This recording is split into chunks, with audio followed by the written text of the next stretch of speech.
Welcome to the Accidental Experts podcast. I'm your host, Bryce Hamilton. I'm a licensed clinical social worker and a child and family therapist. I have been in practice for over 15 years, and I'm also a mom of 4. So I know the challenges both professionally and personally. I'm so glad that you're here today to grow your parenting toolbox. Please come as you are and be ready to learn. My goal is to make you the accidental expert so that you can raise healthy humans.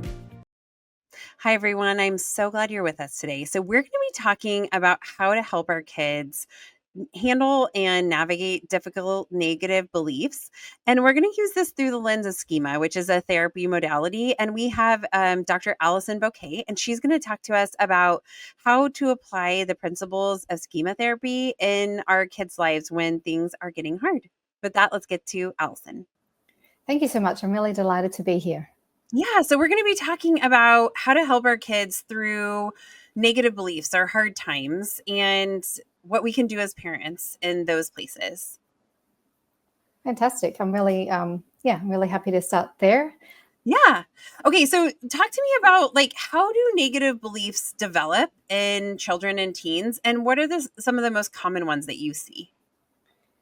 Yeah, so this is a really interesting question because I'm going to go broad and go backwards a little to answer this question. So from a schema therapy perspective, we tend to not use the word negative beliefs. We talk about schemas, and for young people particularly, we talk about schema tendencies or schema dispositions.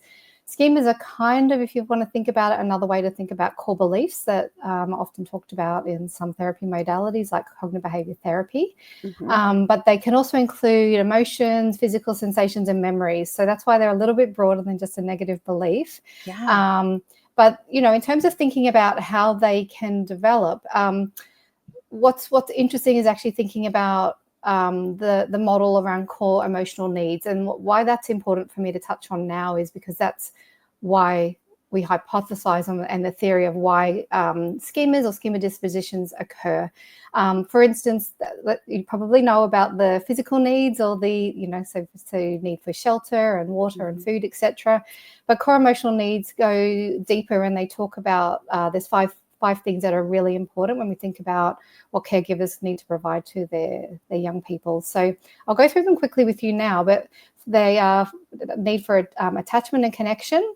There's need for autonomy and independence, need for self-worth, or sometimes it's also referred to valid expressions of needs and emotions, need for spontaneity and play, and need for consistent and appropriate limit setting. And as you can probably hazard a guess, those 5 needs need to be addressed in different ways, depending on a number of things like the individual's developmental age and stage, their temperament, their context, etc. So now going back to your question in terms of how these beliefs or these schemas get developed, and particularly focusing us today on, I guess, what we might call maladaptive or unhelpful beliefs. It's usually when those needs are not satisfied for the person in the right way. So, for instance, if a caregiver hasn't been able to be consistently available for whatever reason, that might mean that the young person develops a belief around whether other people can satisfy their needs or care for their needs. And so if we think about schemas as well, they usually relate to either ourselves as the individual, other people, or the world. So in terms of some ideas of what common ones might be, it could be things like I'm not likable, I'm not lovable, I don't fit in, I'm defective, I'm not good enough, something's wrong about me, other people's emotions are to be feared, I have to do what other people want to keep people happy or to keep safe. People only care about themselves. Other people aren't reliable. The world is not a safe place, and bad things will inevitably happen. So there's some ideas, just focusing on some of the negative ones, if we were to think about it in that way. Yeah, that's fascinating. I love this lens to put on this because I think oftentimes we're not thinking about, when we're thinking about our kids having a negative belief or a negative thought, we're not looking at the bigger picture of what need is not being met. And so then we're so focused on trying to fix the negative belief, but not looking at the bigger picture of how we can address that, like to see like what happened to make you feel that way or what's contributing to that thought process. Yeah, that's right. So again, schema therapy is grounded in cognitive behavior therapy, and we often think about the thought coming from the situation, then coming from and then the feeling comes from that. But as you can hear in terms of how schemas or schema dispositions are talked about, they're kind of all, contributing and influencing each other at times as well. So yeah, it is really important. And we often think about that the schema is kind of like triggered, or the belief is triggered from an emotion, and what's the emotion that's kind of underlying that, and what's the need that's triggering that emotion. Yeah. Yeah. So how can parents recognize if their kids seem maybe stuck, right? Like maybe a need isn't being met, and maybe in schema therapy we don't call it stuck. I'm not sure how you refer to that, but when a kid is struggling, right, and there is a schema that maybe is not being met, how can we recognize that that's happening? Yeah, so I think that concept of whether stuck is the right word is nice. I'll just talk to that for a moment. So we have to talk about patterns. So absolutely. So if the person's pattern is adaptive, or if it's functional, or it's serving a purpose in that moment, and not even in that moment, but if it's a pattern of coping across time, and coping can be how the person deals with their emotion, how they deal with the situation, how they deal with others. If it's adaptive, then it's not a problem, but there's the clues that in which it lies. If it's not adaptive, and thinking about it in those areas. So can the individual manage their emotions? Can they kind of work through the situation? Do they try to avoid the situation? So I'm sure your listeners are really familiar with the fear model, where we talk about how people respond to fear is through three kind of main ways of fight, flight, or freeze. And we can kind of think about that in terms of, is a person's are there schema dispositions causing them problems through that, in terms of how do they cope with when those schemas are triggered, and are they overcompensating? Are they kind of trying to fight and kind of act as if that's not true, that they are they trying to avoid the situation completely, or avoid their feelings completely? And as we know, feelings are key messages of whether something's right for us or not. And then, or are they just kind of fully surrendering and giving into that situation? So take that thought of like, I don't fit in. Okay, well, if I could just give into that belief, that schema of I don't fit in, well, I'm just going to exclude myself then, and I'm going to be on the outer. I'm not going to ask to join in. I'm not going to go to parties if I actually do get invited. And it just kind of perpetuates the belief. So it's really thinking about, how people are responding when those schemas are activated. And as we can hear, if someone's having an emotion that's really quite uncomfortable, because the emotion is there, or they're engaging in a behavior that's really not adaptive, that'll be the clues. Yeah. Okay. So let's say we see, like, I like this situation of like, I'm not likable. I mean, I don't like that situation, but let's continue on that, that model. Yes. Okay. So, so we're thinking about not being likable. And I think I can imagine a lot of teens that I've seen that struggle with this, of like, friendships can be really hard. In the United States, we call it middle school. What do you call that middle grade between like elementary and high school?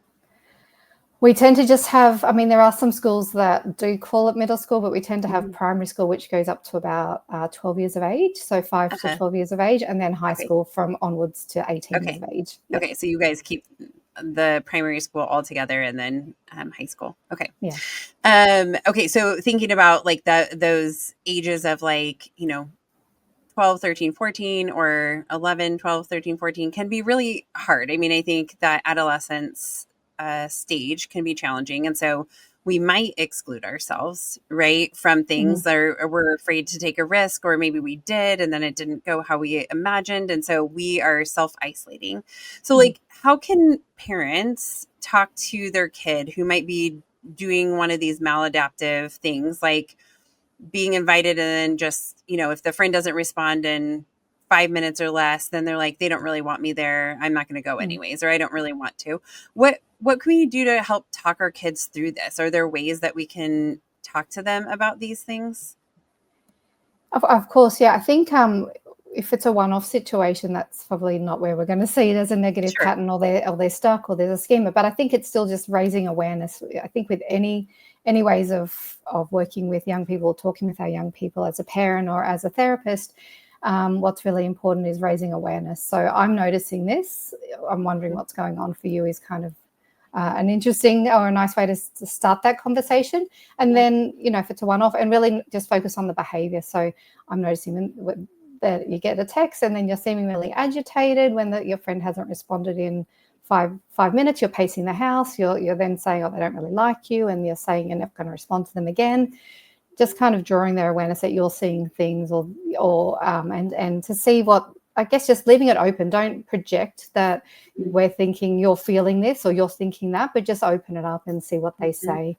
I think what if there's a pattern of it and you see that happening more, I think it's just drawing those connections for the young person as well. I noticed last week, Sally, when your friend Sam invited you to a party and then you were asking what to wear and then they didn't reply, and within 5 minutes you got really kind of, unsettled, and I noticed you pacing the house. And then again today when this situation's happened, similar thing. I'm wondering what's going on for you, and also then raising awareness that it's not the situation that causes us to be distressed, it's how we interpret the situation. So in therapy, and I think parents can do this really nicely as well, is just generally, not just when it's at a sticky point, but generally let's think about how other people might think or view this situation, because I think the more we build up that flexibility in our young people to be able to see situations from different points of view, they then can use it when it's more of a sticky situation. So it might be, around the dinner table, let's pretend on the weekend I'm going to take you to the ice cream shop and you're going to get an ice cream as a reward because you've worked really hard this week on all your assignments. But your favorite flavor ice cream's not there when you get there. And, you could respond in a certain way, go, oh, that really, I don't know if you use these, that really sucks. So that's a bummer. And then you might just go, well, I don't want any ice cream, and just sulk. But there's many other ways you could kind of manage that situation and respond to that situation. So yeah, I'd be a bit disappointed if my favorite ice cream's not at the ice cream shop too. Sure. So again, normalize. But I wonder if there's another way we might be able to think about that. And I think as a parent, we can just kind of throw out some really crazy ideas just to get our kids kind of, thinking about it or engage it. I'm going to walk around to the back of in the storage and go in the cold room and dig around and see if they've got my favorite flavor in there. And or I could just kind of go, call around and see if there's ice cream flavor somewhere else. So just helping them see there's different reactions. And then from that, let's go back a step. What might we be thinking about that? Because I could use this situation to kind of go, oh, I wonder if there's another flavor that's similar to the one I like. Let me have a look. Yeah. It's interesting to think about. Like, I think it's hard because as parents, sometimes we're so busy that we forget to do these things proactively, right? To be teaching our kids how to manage situations. Like, what would you do if, you were playing with a friend and somebody asked if they could play and the friend said no?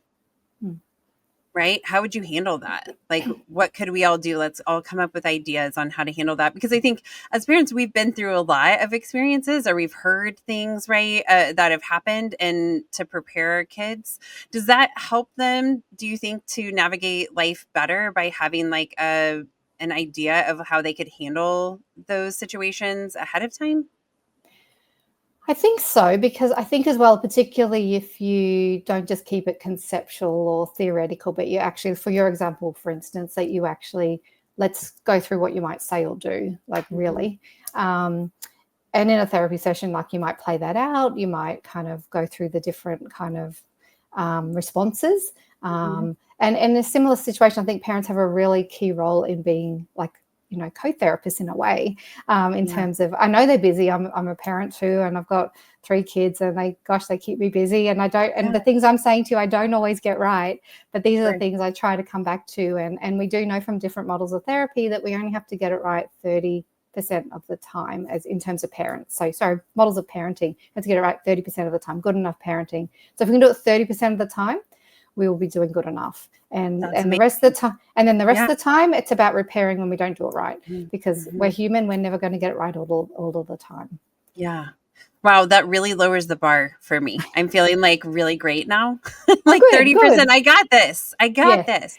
Absolutely. Because it is hard. There's so many things. And each of my children, I have 4, and they're all so different. Right. And so it's like there is no copy and paste approach that I have been able to use. I mean, like there is things that it's like I can use this theme, right? Or I could use this example, but totally different, setup, totally different circumstance, or they would handle things just so differently. And so I think we are sometimes being curveballs, right? Like it's like, Yeah. okay, I think I got this figured out. And then it's like, oh, no, I don't. That's Like I've got to go back to the drawing board. I can so relate to that. And I think, what can be interesting is sometimes siblings can really help each other out in terms of giving each other ideas. And then other times they're like, I don't want to listen to my older brother or sister because I want to feel like I've got this and I'm not relying on someone else. So I think, that might tie into who else do you have in their support network that we can talk about a bit later, perhaps, if that's at all helpful. But I don't want any parent to feel like it all solely relies on them, because it doesn't. We need to have a village. We need multiple people to be supporting our young people. We can't always be there. So this is a scenario I often talk about with my own clients and with my own kids. Like if you only have one support person, it's kind of like putting all your eggs in one basket.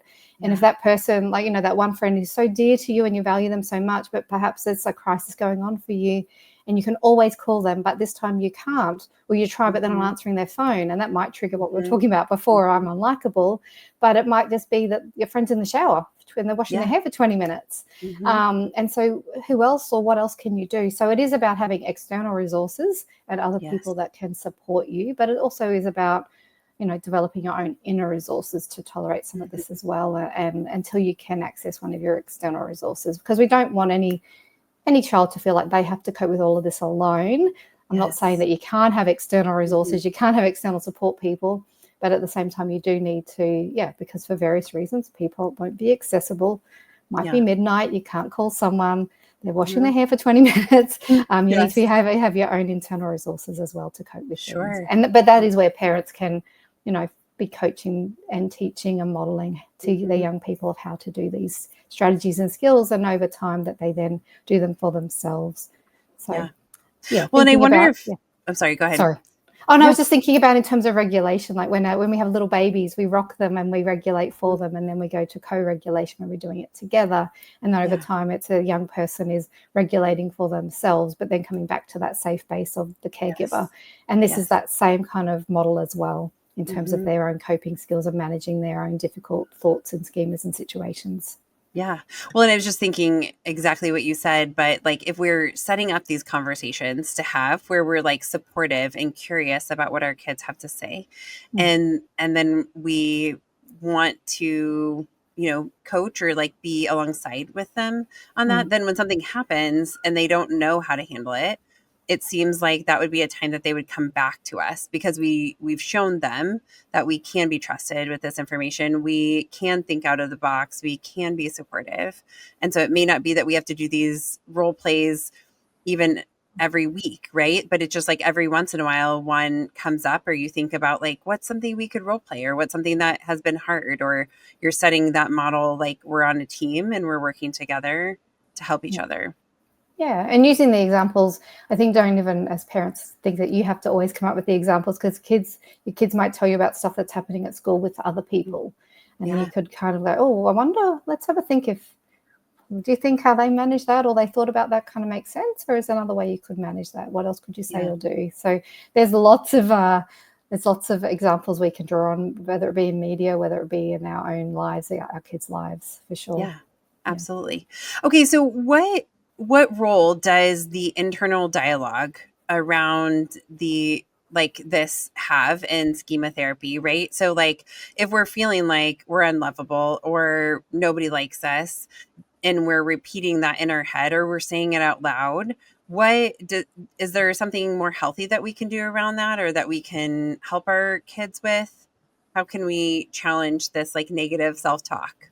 Yeah, I mean, that's a really good point. I think, first of all, it's, there's many steps. So again, it's about bringing awareness to that this is a way of thinking that happens. Because if it's a one-off negative thought, I think it's not necessarily something we need to over-focus on or focus too much on. But if it's a pattern, if it's happening a lot, or if it's causing quite a negative consequence for the individual, then of course we need to focus on that.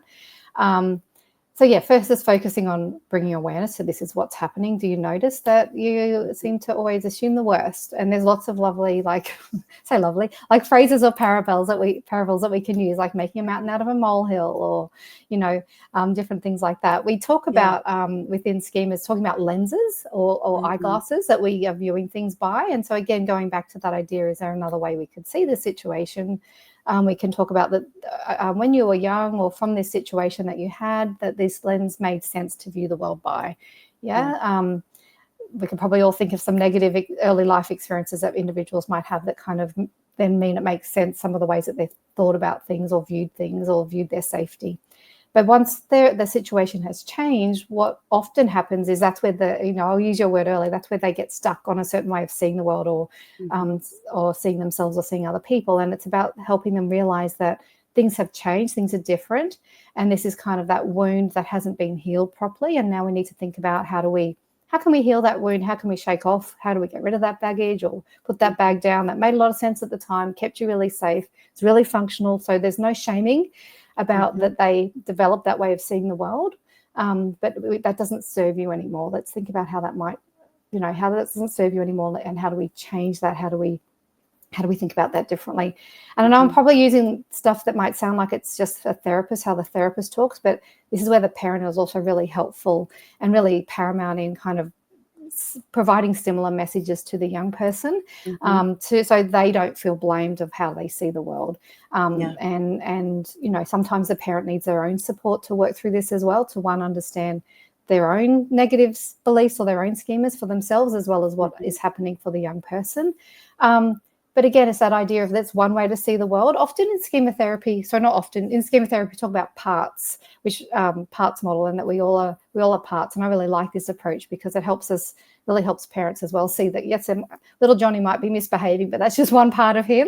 And then he's also really kind to animals, or a really good friend at other times. So it helps parents and therapists, people in general, see that they were made up of multiple parts. And so again, we can have this part of us that has this negative belief or scheme or way of seeing the world, and over time we're going to soften that and help that part to see the world differently. But we also have this other part that's been really resourceful and resilient and coped with so much. Like, let's have a look at that part, and let's look at the strengths and resources within that part. Let's skill up that part. When there are some other parts that we might talk about, like a critical part, which we can talk about a little bit more if you like, but that's also really important. Just help to separate the different parts, because that can also help the young person see where the change can happen. If we're thinking that it's just me, it's how I see the world, there's nothing that can change. Well, no, that's your, voicing it, externalizing. Go, well, that's your critical part that's saying that. That's not, it sounds like a critic. Wow, they're really giving you a hard time. Sometimes with young people, we talk about that being like your inner bully. So you, which can be really helpful for them. That word, that language really makes sense to them. Yeah, because we all understand that we don't like bullies, and bullies are hard or, difficult on purpose, or trying to keep us down. And so if we're able to, it gives us like some space from it, right? That it seems like it's something outside of us, right? That we can, even though it's part of us, it's not, directly in us. And so then it makes us maybe feel like we can change something about that when it feels a little bit separate, like that part's being a bully, right? It's like, okay, I might be able to like change that, or come up with other ideas on how to respond. So when let's say that we have a consistent pattern of behavior where a kid is really putting themselves down, and they say, nobody likes me, nobody wants to play with me, I never have any friends at recess to play with. And how can we help our kids? So we notice that to them. And then we might say, that part's being a bully. What's next after that? Yeah, look, I think it's always important to use language that the kids relate to, not us using the language for them. Sorry, I'm getting really croaky. So I think talking to them about, if they read or if they watch movies, can they, again, externalize? Can they think of a character or a book character or a phrase in a book that really relates, or that they resonate with? It's like, oh yeah, that's like the bully. That's like my inner bully. So we can often talk about outer bullies and inner bullies, and outer bullies may be those messages that come from other people. It can be can be parents at times. It can be, because remember, we don't get it right all the time. It can be parents, it can be teachers, it can be peers, it can be coaches, it can be mentors, etc. Many people, social media, like there's lots of things that can influence the outer bully. And we talk about how over time that outer bully, if it's a message that maybe is heard often enough, I mean, for some people, given their temperament, if they're quite sensitive, they don't even have to hear it very much for it to become that's something that they take on. It becomes their own inner bully. But helping them to see where this message has likely come from. Who does it sound like? Does it sound like anything similar to you've heard before? Sometimes kids who are sensitive, it doesn't even have to have been directed at them, but they've heard it from someone else before, or they've heard it said towards someone else, and then they worry about that being for themselves. So helping them understand that, and then thinking about, okay, well, there is this inner bully, and if it was an outer bully, often they have some skills around how to manage outer bullies, or they know what to do. They'll walk away even if they don't feel confident to say anything. So we think about, well, how do we get some separation, some space from your own inner bully? You may not quite feel ready to stand up for them, to tell them to go away, tell them their message isn't wanted here, etc. All these kind of phrases. But can they get them space? Can they get them distance? If it's a picture they've chosen, or a book, or a movie, like how did that character cope with it in the movie? Both the critic and also other characters that were responding to the critic. So I guess it's trying to be creative in some way, finding a way that the young person relates to it, and then how do you get some space? It's not a message you have to hear. That you've received lots of other messages in your life. This is one message. Again, this is one lens, really.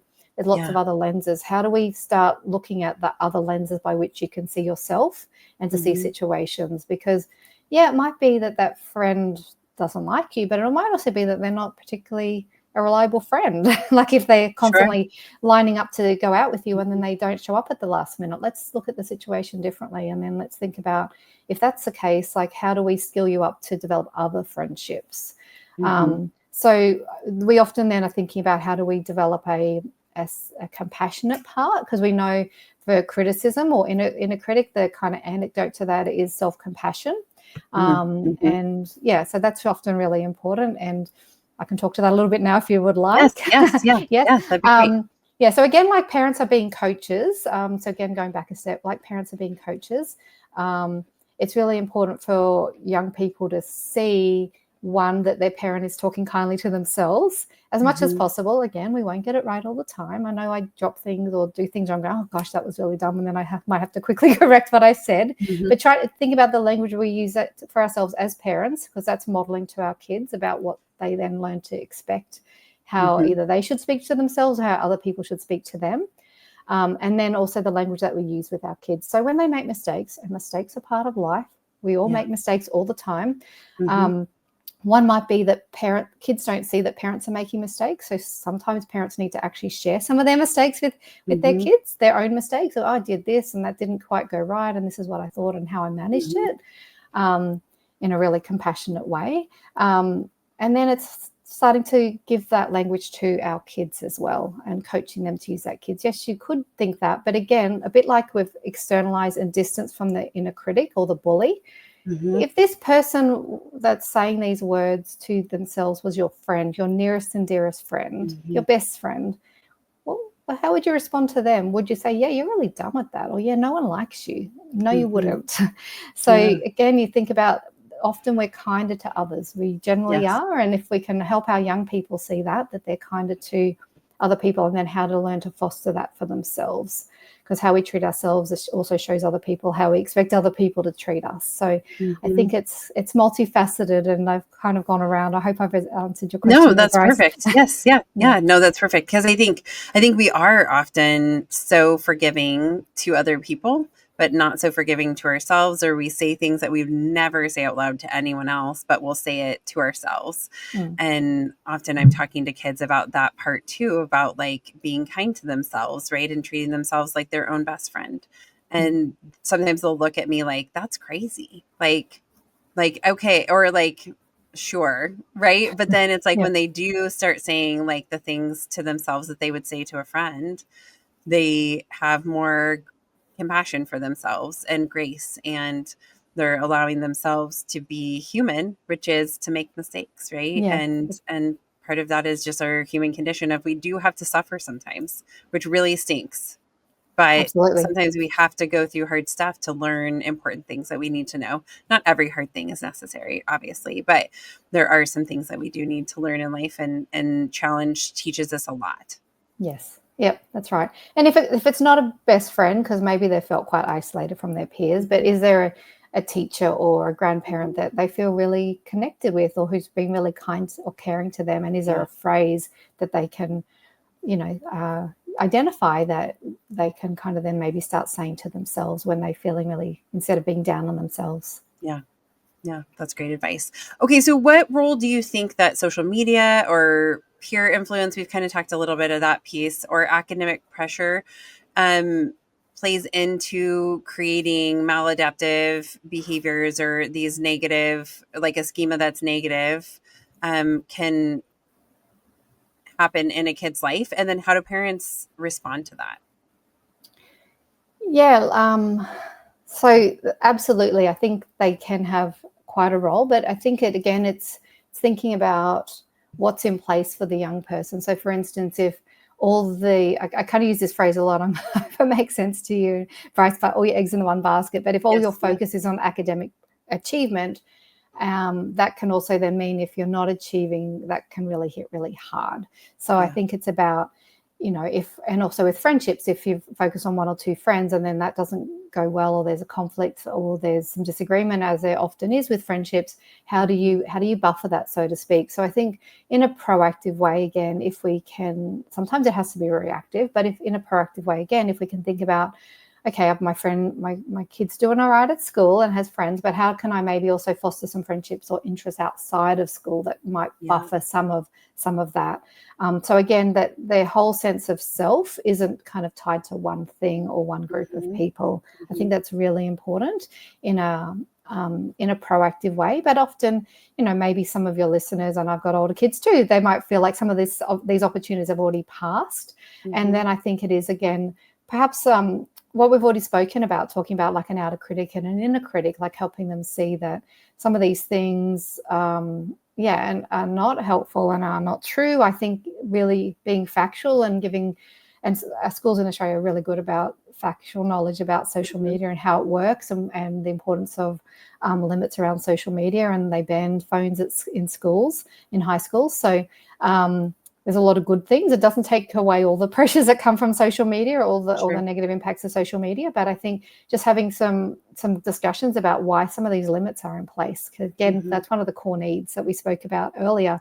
There's a need around limit setting. There is a reason why I'm not letting you have your phone in your room at night, because we also know that's when online bullying happens most, is when kids are being supervised at night. So I think just having some appropriate limits around that kind of stuff is really important. Sorry, I'm just going back to your other question. How else can we counteract these effects? Again, I'm talking about it proactively, but I think we can use some of these strategies when it does come up. I think about it's a messaging we give our kids too, isn't it? Like I was talking about the outer critic, or us being, as parents, like coaching and showing the right kind of compassionate, caring language towards our kids.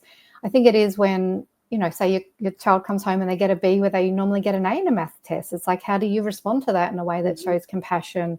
You still want to be curious about, what happened there, but not in a way that's like, what happened there? Didn't you study enough? Like, or whatever it is. Like, don't do the implication piece with that. So I think show curiosity, show compassion, and then like plan and problem solve. And what do we need to do from here? How can I support you? Do you need some support to manage this differently? Or actually, sometimes, sometimes people, as they get through high school, math gets a bit harder for them. And is that something you want some extra support with? You could get a tutor. And I think just problem solving, but leaving it up to, usually once they're in teenage years, leaving it up to the young person. Because as you know, they're probably not going to do something if they feel forced to do that. So, I think, again, just really buffering it. That's one view of the world. That's one way of seeing yourself, but it's not the only thing that's important to you. I also really like that I love your creativity. I love, you've got a really good sense of humor, like just kind of buffering and highlighting the individual's strengths as well is really important on a regular basis, not just at a time of crisis or when their schemas are being activated or they kind of being shown, but really important that the young person is hearing these messages kind of regularly. Sure. Well, and I'm thinking about like with social media, like the idea of lenses, like you could say like one lens is that, this person has this perfect life and everything great happens to them. Could you use it as like another lens might be that like they spent 12 hours to make sure they had the perfect photo or, the perfect post or whatever. Like, is that a way that we can use lenses too? Or is it different than that? Well, I think I think that's a really beautiful example, Bryce. Like in terms of whether you use the word lens, I don't think that really matters as such. But I think, well, yeah, really helping them see the background of the social media post. Like this person's not posting for a week, or all they're doing is posting and spending this amount of time to get the perfect post. They're not telling you how long it takes to look that way, or or make their room look a certain way, or wherever they are. So I think it's really important for individuals to see. The back work in terms of getting that. And that is one lens, but let's also think about actually, do we know if they're happy? Do we know if they're satisfied? They're putting on all this makeup, for instance. I'll just draw on that example, but what else might be going on for them? Do we know who they are? Like, I guess it's probably what I would be. Do we know what they stand for? Like, I'd probably get to some more values kind of questions about that to try and tap that, for the young person themselves to tap into that for themselves. Yeah, I think because it can be so tricky sometimes to see somebody else's life, and especially when it's the highlight reel, right? When it's all the ups and nothing, there's no more information to that. It can lead you to feel like, well, my friends never do that for me. Or, right, it could lead you to believe something that was not true about yourself just because of your perception of other people's lives, that it's always better than yours or something like that. Yeah, absolutely. And I think I'm not familiar with all the apps that young people access, but I think it's one of them, if I'm allowed to name it here, Snapchat, and then friends can see each other's locations, and their friends can see if your friends are together and you're not included. So I think that can be really triggering for young people. And again, I think it's about helping them to reflect on when you see all your friends are at McDonald's or whatever, and you weren't invited.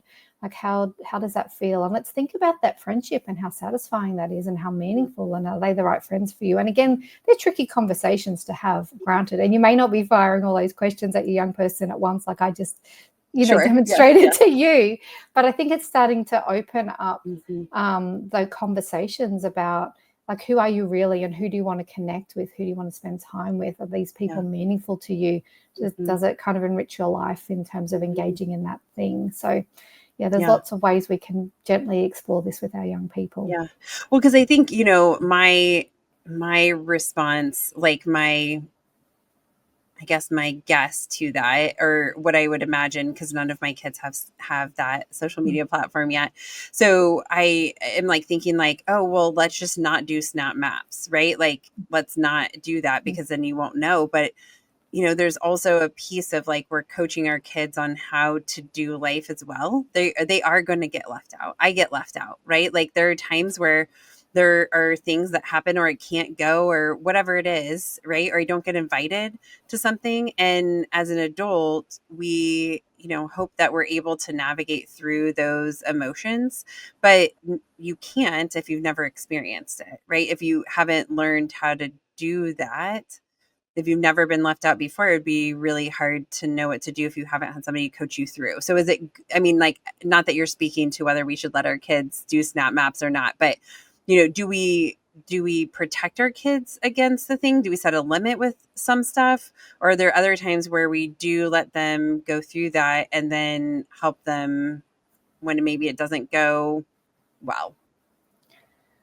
Yeah, I think with that social media platform, my kids don't have it either. I'm quite I have, for my own kids, quite strong limits around some of these things. I think from our work, we can see sometimes about the detrimental effects that that social media can have on young people. So I think it is that, and I go back to that Cornette about limit setting. Like, for instance, like a 10-year-old, we wouldn't expect to know how to use some of these social media platforms, and yet they can access some of them.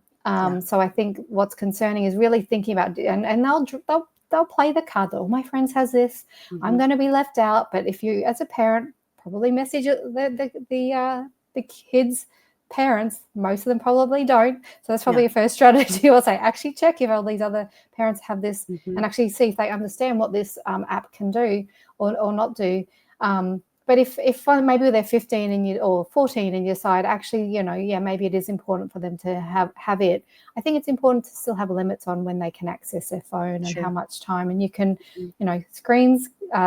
technology is better than I can explain right now, but in terms of setting up limits for certain apps. So I think, and then making sure the phone sleeps or the other devices sleep somewhere at night so that's not in the young person's room and they can't access it at night. So I think there's things that we can put in place to help manage it, because I think you're right, Bryce. It's this balance, isn't it? How do you protect your children, but also this is their real world and they need to know how to manage real life and situations. So of course we're not going to give them something that's harmful intentionally, but also then how do we help them learn how to use it? And of course, if we then at 15, we give them the Snapchat app, for instance, and they're using it excessively and they're not doing their schoolwork, that might be where you, as a parent, you take it back, or you pull it back a little bit. And so I think it is not. This is often when I hear with the people I work with the parents, that there's a struggle once they've given their young person something, they feel like they can't then put some limits and restrictions in place. So I think it's really important that there's conversation about I'm really heard you. I've heard your concerns. I heard why you want this. I really want to let you have a go at this, but it really is just a trial period and let's see how this works for you. And these are the things I'm going to be looking out for. Like if it's affecting your sleep, if you're not getting enough sleep, it's affecting your mood. If it's meaning you're disengaging from your schoolwork or your interests or other things, then it might be that it's too much for you right now. Yeah, that's a great phrasing. I love the trial period, right? Because then that lets them know what to expect. And sometimes we might be thinking that in our head, like, well, if this doesn't go well, then whatever, but that may not be how they're thinking about it. So we need to also set the narrative around that to be something that they understand is like, it's not a punishment to take it away. I mean, it might be a consequence of their choices, but it's also that we're figuring this out and that this isn't a forever thing and that it's, in balance of like, you have other responsibilities. And so we need to make sure that these other places are being met too.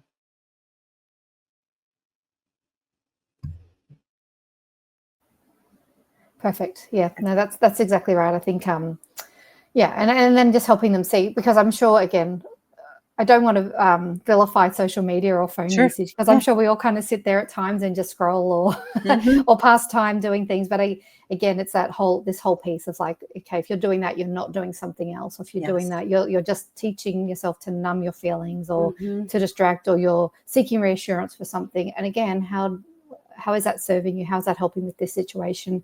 This emotion that you might have had, how else might be a different way to learn to manage that? Yeah. Well, and I think, sometimes we do mindlessly scroll, right? But I find that I don't really feel better, right? So it's like, if I'm going to, like, I'm like, oh, I feel sad about this. And then I go on social media, I generally don't feel better, right? So it's like, I feel like, I just wasted 30 minutes of my time or an hour of my time, right? And then it's like, okay. So I think it's also about that. I noticed something that happens. My kids get technology in terms of like tablets very infrequently, but like if we go on a trip, historically I've given them the tablet to help us pass the time, right? But then they're so irritable right after that, and so then I'm like, oh, this doesn't seem to be working, right? We can't manage this. And so talking to my kids about like noticing that, like, I noticed that when you do have the technology and it's right in front of you and this, you seem to be upset, or it's creating feelings that make it hard for you to calm yourself down. Is that a way that we could notice those things to our kids?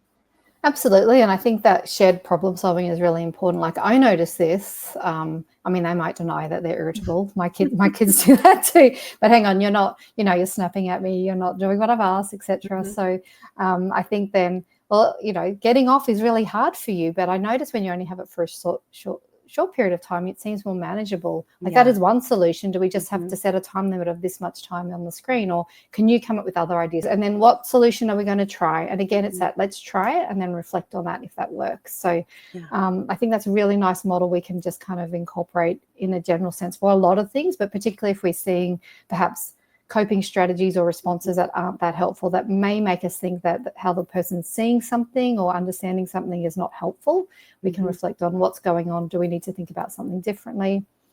Is it an inner or an outer resource, like I said earlier, that might help us manage this situation differently or this response differently?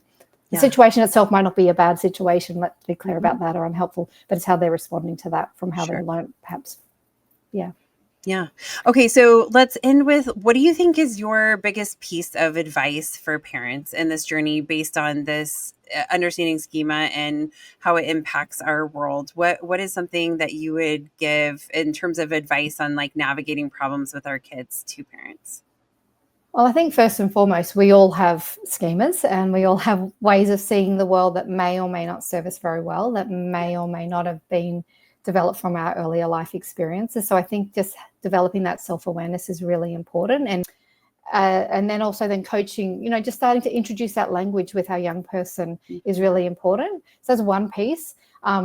Developing those ways of starting to kind of creatively think, is there a different way to see the situation? Sometimes I use even visual illusions, or those images where you see different things in the one picture. That can be a nice way as well to get this idea across. Often kids need something really practical, not just language based, not just talking, because often, again, when we're feeling bad about something, we kind of get that hyper focus on how awful everything is and how bad we are at everything. So buffering that and helping the young person broaden their lens to think about all the other situations that I think about, like a camera lens. Let's broaden that aperture and kind of see other situations, like other circumstances, other ways, other people that are nice to you. I know that friend's not being very nice to you right now, but other situations. So there's lots of pieces there. I don't know if I've answered your question terms of specifically, but I think just being open and curious and just being really, as a parent, being really willing to hear what your young person's saying, just creating that flexibility with your thinking with situations. I think they're kind of probably some of the key take homes that I can quickly draw upon right now. Yes. That was amazing. I think, it's just, there's so much to learn, right? In this world of parenting, in so many different ways. There's no one right way to parent or perceive things, but I think our goal is to help our kids, to support them and to notice when things are hard. And I love this idea of noticing them to our kids and giving them, it kind of empowering them to give back what they're experiencing so that we can help kind of navigate through these challenges. Yeah. Well, Alison, thank you so much for your time today. This has been such a lovely conversation. Thank you so much, Bryce. It's gone many twists and turns, but it's been really lovely to talk about this with you today. Thank you. Yes. Awesome. Thanks again, Alison. That was all really helpful. I know that I am thinking about how to use this pieces of self with my kids, and also thinking about the way in which we're presenting challenges to our kids and noticing and allowing them to narrate for us what they're seeing and feeling. And also that there are important skills that we are responsible for helping our kids to learn. And I think the thing I'm taking away most is that 30% of the time is good enough parenting to be doing a good job 30% of the time. I love this. With that, I will say thank you so much for your time today. I hope today was inspirational for you and you're able to take away some things to implement in your family. With that, I will say please like and subscribe to our show. Follow us on Facebook, Instagram, YouTube, and TikTok. And also keep the emails coming with topic suggestions for future shows to accidentalexperts@gmail.com. Have a wonderful day. Some words from our legal team. The information presented in this podcast is not intended or implied to be a substitute for appropriate professional advice, diagnosis, or treatment. All content, including text, graphics, images, and information contained on or available through this podcast, is for general information purposes only. This podcast makes no representations and assumes no responsibility for the accuracy or information on or available through this podcast, and such information is subject to change without notice. You are encouraged to confirm any information obtained through this program with other sources and review all information regarding any condition or treatment with the appropriate professionals. What we're saying is, yes, I am a real therapist, but I'm not your therapist.